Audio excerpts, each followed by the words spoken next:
श्री शिवाय नमस्तुभयम। दोस्तों, जैसा कि आप सभी लोग जानते हैं कि 21 जुलाई 2026 यानी मंगलवार को पड़ रही है आषाढ़ मास की गुप्त नवरात्रि दुर्गाष्टमी व्रत। और दोस्तों, यह वह तिथि है जो आषाढ़ मास में पड़ने वाली सबसे बड़ी तिथि है, क्योंकि यह मंगलवार के दिन पड़ रही है और इसका बहुत ही बड़ा और विशेष महत्व होता है। पूज्य गुरु जी ने कहा है कि अगर कभी भी मौका लग जाए और आषाढ़ मास की गुप्त नवरात्रि दुर्गाष्टमी व्रत मंगलवार को पड़ जाए तो आप लोगों को एक छुटकी काला तिल वाला उपाय तो अवश्य ही करना चाहिए। इन दोनों का संयोग बहुत ही कम आता है। इसी के साथ में गुरुजी ने अपनी शिव पुराण कथा में बताया है कि इस दिन आपको एक छुटकी काला तिल वाला उपाय तो आपको अवश्य ही करना चाहिए, क्योंकि ऐसा दिन पूरे साल में सिर्फ एक ही बार आता है। और दोस्तों, आप सभी लोग जानते हो कि मंगलवार दुर्गाष्टमी का अगर सबसे बड़ा कोई उपाय है तो वह एक छुटकी काला तिल वाला उपाय है। तो दोस्तों, मंगलवार दुर्गाष्टमी के दिन आप लोगों को इस एक छुटकी काला तिल वाला उपाय को जरूर करना है। बहुत सारे लोग होंगे जिन लोगों ने इस उपाय को ना किया हो, मतलब पूरा साल निकल गया, उन्होंने किसी भी दिन इसी काला तिल वाला उपाय को जरूर करना है। छुटकी काला तिल वाला उपाय को ना किया हो, पर दोस्तों आपके पास एक आखिरी मौका बचा हुआ है, जो कि 21 जुलाई मंगलवार दुर्गाष्टमी के दिन है। इस दिन आप लोगों को इस वाले उपाय को जरूर कर लेना है। भले ही आपने पूरे महीने भर इस उपाय को ना किया हो, पर अगर आपने इस महीने के मंगलवार दुर्गाष्टमी के दिन अगर इस वाले उपाय को कर लिया तो आपको इस उपाय को करने का वह फल मिलेगा जिसकी आपने कभी कल्पना भी नहीं करी होगी। इसीलिए आप लोग इस वाले उपाय को एक बार जरूर कर लेना है, ताकि आप लोगों के हाथ से यह मौका ना जा सके और आपको इस उपाय को करने का फल मिल सके। दोस्तों, यह उपाय पंडित जी ने अपनी अभी की ही श्री शिव महापुराण की कथा में बताया है। उपाय को आज हम आपको बहुत अच्छे से समझाने वाले हैं। इस वीडियो को देखने के बाद इस उपाय को समझने के लिए आपको कोई और वीडियो को देखने की जरूरत नहीं पड़ेगी। तो चलिए दोस्तों, उपाय को शुरू करते हैं। देखिए, ये इस आषाढ़ मास के मंगलवार दुर्गाष्टमी के दिन ये इतना खास होता है, इतना महत्वपूर्ण होता है। देखा गया कभी कभी बड़े बड़े पूजा पाठ अनुष्ठान से जो मनोकामना पूर्ण नहीं होते, वह आषाढ़ मास की मंगलवार दुर्गाष्टमी के दिन एक छोटे से उपाय करने से ही आपकी मनोकामना पूर्ण हुए है। और बहुत सारे लोगों ने इस उपाय को किया भी है और उनको इस उपाय को करने का फल भी जरूर मिला है। अगर आप लोग भी इस उपाय को करना चाहते हैं तो आप इस उपाय को पहले अच्छे से समझ लेना, सुन लेना, उसके बाद करना। आपको इस उपाय का फल जरूर मिलेगा। और इस उपाय को कर लेने से आपके घर में चाहे किसी भी प्रकार की दुहक और समस्या क्यों ना चल रही हो, आपको उसका कारण भी नहीं पता है कि भाई ये समस्या किस कारण से चल रही, उसका कुछ भी कारण हो सकता है। जैसे पितृ दोष हो सकता है या किसी भी तरह का मंगल दोष भी हो सकता है। तो इस दिन आप लोगों को ये वाला उपाय कर लेना है। ये एक ऐसा उपाय है जिस उपाय को अगर किसी विशेष दिन पर किया जाए तो भाई उस विशेष दिन का जो है वह तो हमें मिलता ही मिलता है, पर हमने उस दिन पर इस उपाय को किया है तो हमें उससे भी बड़ा फल मिलता है, और फल बहुत जल्दी मिलता है, क्योंकि आप इस उपाय को बहुत ही बड़े और विशेष दिन पर रहे हो। तो चलिए अब उपाय के बारे में बात करते हैं, लेकिन उससे पहले आप लोगों को यह जानना आवश्यक है कि आखिर ये उपाय किस समय करना है, किसको करना है और कैसे करना है। तो चलिए हम आगे आपको वीडियो में एक एक करके बता देते हैं। लेकिन उससे पहले अगर आप लोग हमारे चैनल पर पहली बार आए हैं या फिर मेरी आवाज आज पहली बार सुन रहे हैं तो हमारे चैनल को सब्सक्राइब जरूर कर लेना और इस वीडियो को लाइक करके कमेंट बॉक्स में श्री शिवाय नमस्तुभयम ओम नमः शिवाय जरूर टाइप कर देना। तो दोस्तों, इस एक छुटकी काला तिल वाला उपाय को हमें इस मंगलवार दुर्गाष्टमी के दिन कैसे करना है, किसको करना है, किस समय करना है और कहां पर करना है, ये सारे सवालों के जवाब आपको इस वीडियो में मिल जाएंगे। और जो ये वीडियो देखेगा भाई, उसको एक छुटकी काला तिल वाला उपाय जरूर करना चाहिए, क्योंकि इस दिन काला तिल का भी बहुत ही बड़ा और विशेष महत्व होता है।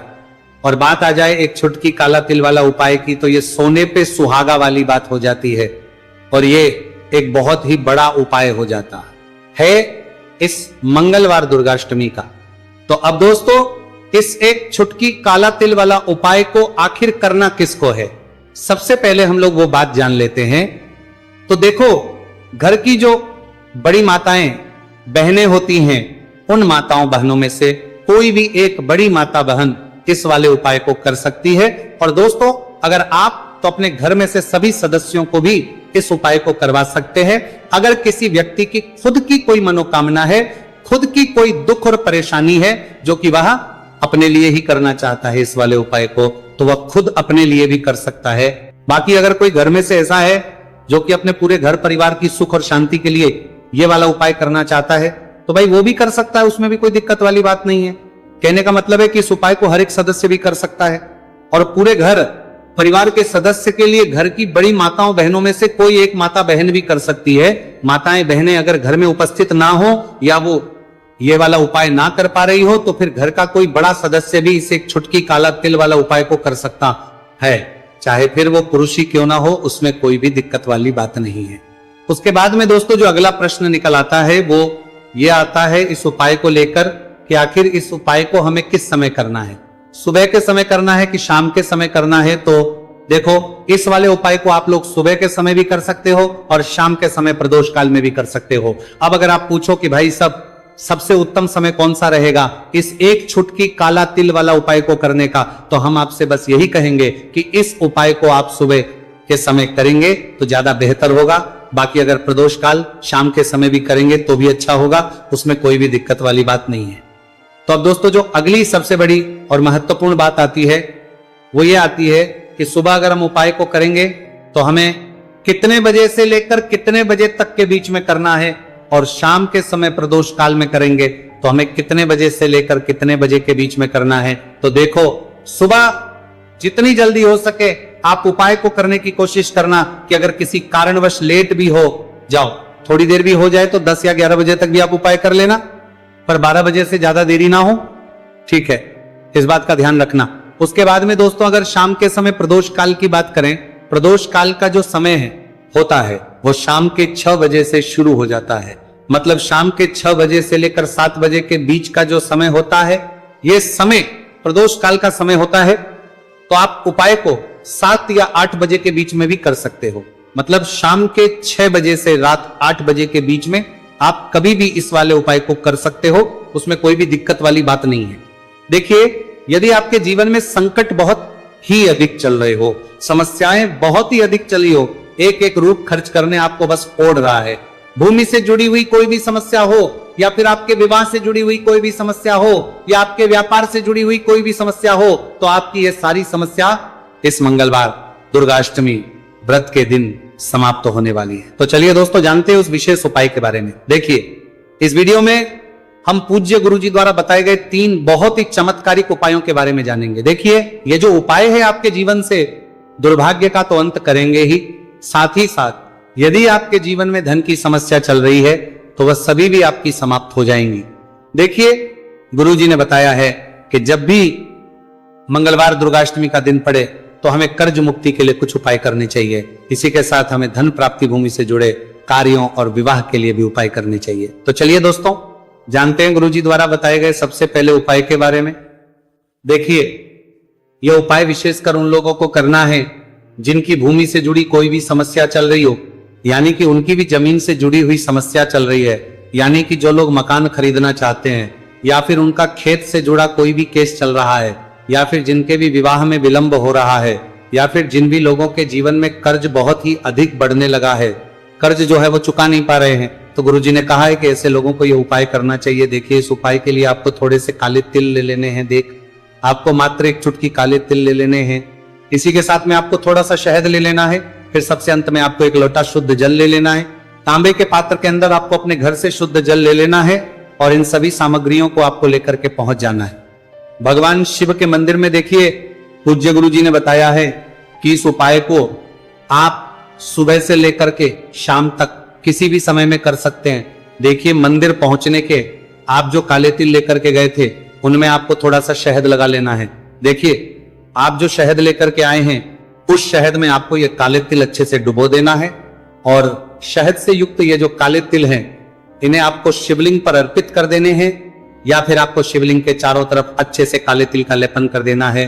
पूज्य गुरुजी ने बताया है कि लेपन करते समय यदि आपके जीवन में कर्ज से जुड़ी समस्याएं चल रही हैं, लेपन करते समय आपको आर्यन मुक्तेश्वर महादेव का स्मरण करना है, या फिर आपके जीवन में विवाह से संबंधित या फिर जमीन से संबंधित कोई भी समस्या चल रही है तो फिर आपको मंगलेश्वर महादेव का स्मरण करना है। इसके बाद जो आप जल लेकर के आए हैं उसे आपको धीरे धीरे शिवलिंग पर अर्पित कर देना है तथा आपको लगातार शिव महापुराण के मूल मंत्र श्री शिवाय नमस्तुभयम इस मंत्र का जाप करते रहना है। पूज्य गुरु जी ने बताया है कि सिर्फ एक मंगलवार दुर्गाष्टमी यह उपाय करके देखना और आप स्वयं देखेंगे कि 2 से 3 महीने के अंदर आपके जीवन से जुड़ी हुई जो भी समस्याएं हैं बस सभी समस्या बहुत ही जल्द महादेव की कृपा से दूर होने लगेगी। तो दोस्तों इस प्रकार से आपको ये पहला उपाय ना है। अब हम जानते हैं दूसरे विशेष उपाय के बारे में। देखिए इस उपाय के लिए आपको एक प्यारी सी बेलपत्र ले लेनी है, इसी के साथ में एक लोटा शुद्ध जल लेना है तांबे के पात्र के अंदर और इसी के साथ में आपको थोड़ा सा शहद ले लेना है। देखिए मंगलवार का दिन है और मंगलवार दुर्गाष्टमी के दिन यदि हम शहद का उपाय करते हैं तो इससे महादेव हमसे बहुत ही अधिक प्रसन्न होकर के हमारी मनोकामना को परिपूर्ण करते हैं। देखिए दोस्तों यदि आपको बेलपत्र नहीं मिल पाती है तो आप भगवान शिव के शिवलिंग पर जो बेलपत्र छड़ी हुई होती है उसे शुद्ध जल से धो करके उसका उपयोग कर सकते हैं। तो इन सभी सामग्रियों को आपको भगवान शिव के मंदिर में लेकर के पहुंच जाना है। गुरुजी ने कहा है कि इस उपाय को भी आप सुबह से लेकर के शाम तक किसी भी समय में कर सकते हैं। देखिए मंदिर पहुंचने के बाद आपके पास जो एक बेलपत्र है और बेलपत्र की जो सबसे बड़ी वाली पत्ती होती है और उसकी जो चिकनी साइड होती है उस पर आपको अच्छे से शहद का लेपन कर देना है। यानी कि बेलपत्र की बड़ी वाली पत्ती पर पूरी ही पत्ती पर अच्छे से शहद लगा देना है। अब देखिए ये जो बेलपत्र है इसे आपको अपने सीधे हाथ की हथेली पर रखना है और आपके जो भी कार्य अटक रहे हैं, देखिए बहुत से लोग ऐसे होते हैं जो अपने नौकरी को प्राप्त करने के लिए सालों से तैयारी करते हैं लेकिन उनको नौकरी नहीं प्राप्त होते पाती है। बहुत से ऐसे लोग होते हैं जो बहुत ही मेहनत करते हैं, धन भक्ति के लिए बहुत अधिक प्रयास करते हैं लेकिन फिर भी उनको धन प्राप्त नहीं हो पाता है। तो गुरुजी ने बताया है कि जब भी आपको अपने कार्यों में सफलता ना मिले तो फिर आपको मंगलवार के दिन इस उपाय को अवश्य करना चाहिए। देखिए अब आपको जिस भी कार्य में सफलता प्राप्ति करनी है उस कार्य को सफल बनाने के लिए आपको महादेव से प्रार्थना कर लेनी है और फिर ये जो एक बेलपत्र है इसे आपको भगवान शिव के शिवलिंग पर अर्पित कर देनी है।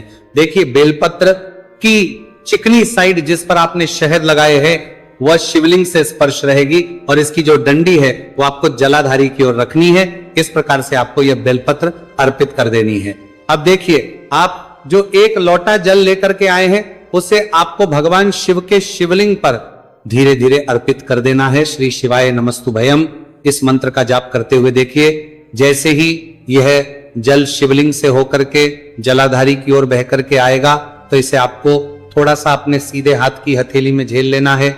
इस जल को आपको अपनी दोनों आंखों पर लगा लेना है और इस जल का थोड़ा सा छिड़काव आपको अपने शरीर पर कर लेना है। पूज्य गुरुजी ने बताया है कि जब भी हम मंगलवार के दिन शहद वाली बेलपत्र शिवलिंग पर अर्पित करते हैं तो इससे हमें महादेव हर कार्य में सफलता प्राप्त करवाते हैं। यदि हमें अपनी मेहनत करने के बावजूद भी पर्याप्त मात्रा में सफलता नहीं मिल पा रही है तो गुरुजी ने कहा है कि आपको मंगलवार दुर्गाष्टमी के दिन यह चमत्कारिक उपाय अवश्य ही कर लेना है। अब दोस्तों हम जान लेते हैं गुरुजी द्वारा बताए गए तीसरे विशेष उपाय के बारे में। देखिए इस उपाय के लिए भी आपको मात्र 1 लोटा शुद्ध जल ले लेना है तांबे के पात्र के अंदर। फिर इसी के साथ में आपको एक प्यारी सी बेलपत्र ले लेनी है। बेलपत्र आपको ध्यान रखना है कि कैसे भी कटी हुई खंडित नहीं होनी चाहिए। अब देखिए मात्र 2 सामग्री लेकर के आपको भगवान शिव के मंदिर में पहुंच जाना है। पूज्य गुरुजी ने बताया है कि यह उपाय विशेषकर उन लोगों को करना है जिनकी कोई भी विशेष मनोकामनाएं जो कई दिनों से परिपूर्ण नहीं हो पा रही, चाहे वो विवाह से संबंधित हो, नौकरी से संबंधित हो, व्यापार से संबंधित हो, चाहे किसी भी प्रकार की मनोकामना है जो परिपूर्ण नहीं हो पा रही, तो उसके लिए आपको यह उपाय करना है।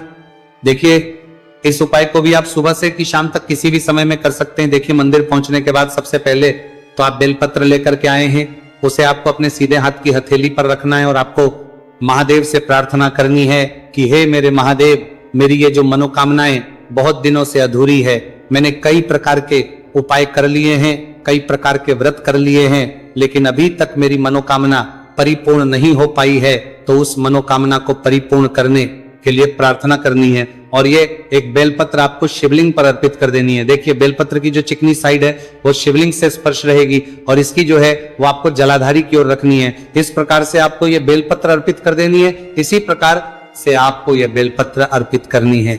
अब देखिए आप जो 1 लोटा शुद्ध जल लेकर के आए हैं इसे आपको धीरे धीरे शिवलिंग पर अर्पित कर देना है। इस मंत्र का जाप करते हुए देखिए, जल अर्पित करते हुए आपको कम से कम 11 बार श्री शिवाय नमस्तुभ्यम या फिर ओम नमः शिवाय इस मंत्र का जाप कर लेना है। पूज्य गुरु जी ने बताया है कि जो भी व्यक्ति 21 जुलाई मंगलवार दुर्गाष्टमी के दिन शिवलिंग के सामने इस उपाय को करता है तो उसकी जो भी मनोकामना है वह महादेव की कृपा से निश्चित ही परिपूर्ण हो जाती है। तो दोस्तों, ये थे पूज्य गुरु जी द्वारा बताए गए कुछ बहुत ही खास उपाय। अगर आपको जानकारी अच्छी लगी हो तो वीडियो लाइक करिएगा। मिलते हैं फिर एक नए वीडियो के साथ। श्री शिवाय नमस्तुभ्यम। इस जल का थोड़ा सा छिड़काव आपको अपने शरीर पर कर लेना है। पूज्य गुरु जी ने बताया है कि जब भी हम मंगलवार के दिन शहद वाली बेलपत्र शिवलिंग पर अर्पित करते हैं तो इससे हमें महादेव हर कार्य में सफलता प्राप्त करवाते हैं। यदि हमें अपनी मेहनत करने के बावजूद भी पर्याप्त मात्रा में सफलता नहीं मिल पा रही है तो गुरु जी ने कहा है कि आपको मंगलवार दुर्गाष्टमी के दिन यह चमत्कारिक उपाय अवश्य ही कर लेना है। अब दोस्तों, हम जान लेते हैं गुरु जी द्वारा बताए गए तीसरे विशेष उपाय के बारे में। देखिए, इस उपाय के लिए भी आपको मात्र 1 लोटा शुद्ध जल ले लेना है तांबे के पात्र के अंदर। फिर इसी के साथ में आपको एक प्यारी सी बेलपत्र ले लेनी है। बेलपत्र आपको ध्यान रखना है कि कैसे भी कटी हुई खंडित नहीं होनी चाहिए। अब देखिए, मात्र 2 सामग्री लेकर के आपको भगवान शिव के मंदिर में पहुंच जाना है। पूज्य गुरु जी ने बताया है कि यह उपाय विशेषकर उन लोगों को करना है जिनकी कोई भी विशेष मनोकामनाएं जो कई दिनों से परिपूर्ण नहीं हो पा रही, चाहे वो विवाह से संबंधित हो, नौकरी से संबंधित हो, व्यापार से संबंधित हो, चाहे किसी भी प्रकार की मनोकामना है जो परिपूर्ण नहीं हो पा रही, तो उसके लिए आपको यह उपाय करना है। देखिए, इस उपाय को भी आप सुबह से कि शाम तक किसी भी समय में कर सकते हैं। देखिए, मंदिर पहुंचने के बाद सबसे पहले तो आप बेलपत्र लेकर के आए हैं, उसे आपको अपने सीधे हाथ की हथेली पर रखना है और आपको महादेव से प्रार्थना करनी है कि हे मेरे महादेव, मेरी ये जो मनोकामनाएं बहुत दिनों से अधूरी है, मैंने कई प्रकार के उपाय कर लिए हैं, कई प्रकार के व्रत कर लिए हैं, लेकिन अभी तक मेरी मनोकामना परिपूर्ण नहीं हो पाई है, तो उस मनोकामना को परिपूर्ण करने के लिए प्रार्थना करनी है। और ये एक बेलपत्र आपको शिवलिंग पर अर्पित कर देनी है। देखिए, बेलपत्र की जो चिकनी साइड है वो शिवलिंग से स्पर्श रहेगी और इसकी जो है वो आपको जलाधारी की ओर रखनी है। इस प्रकार से आपको ये बेलपत्र अर्पित कर देनी है। इसी प्रकार से आपको ये बेलपत्र अर्पित करनी है। अब देखिए, आप जो 1 लोटा शुद्ध जल लेकर के आए हैं, इसे आपको धीरे धीरे शिवलिंग पर अर्पित कर देना है। इस मंत्र का जाप करते हुए देखिए, जल अर्पित करते हुए आपको कम से कम 11 बार श्री शिवाय नमस्तुभ्यम या फिर ओम नमः शिवाय इस मंत्र का जाप कर लेना है। पूज्य गुरु जी ने बताया है कि जो भी व्यक्ति 21 जुलाई मंगलवार दुर्गाष्टमी के दिन शिवलिंग के सामने इस उपाय को करता है तो उसकी जो भी मनोकामना है वह महादेव की कृपा से निश्चित ही परिपूर्ण हो जाती है। तो दोस्तों, ये थे पूज्य गुरु जी द्वारा बताए गए कुछ बहुत ही खास उपाय।